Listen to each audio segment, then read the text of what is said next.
You know, I'm reminded of a lesson I learned when I was a much younger man in the military, going through this class on firefighting. And as a part of the class, they explained the chemistry of fire, the components of fire, what made a fire possible. And the instructor said that for the longest time they thought that there were three components of fire: heat, oxygen, and fuel. And then through the creation of this gas called halon, they realized that they needed to adjust that chemistry.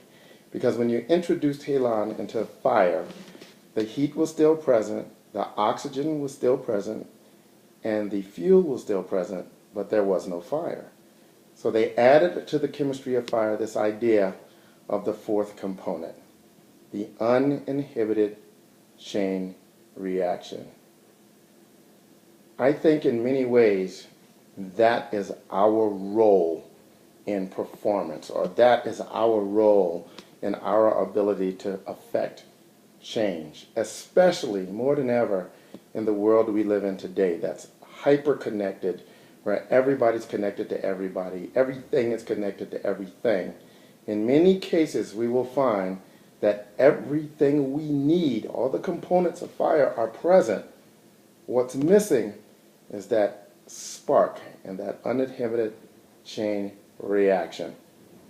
Perhaps it's you getting out of your comfort zone that might be that spark that starts the reaction. Perhaps it's you committing to making that life change that might be that spark that might start that chain reaction.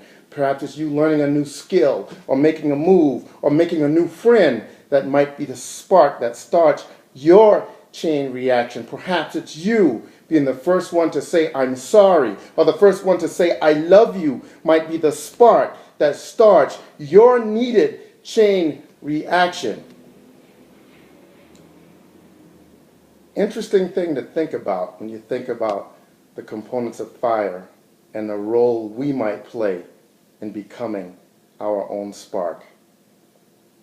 Quite a different way to consider the idea of being fired up, wouldn't you say?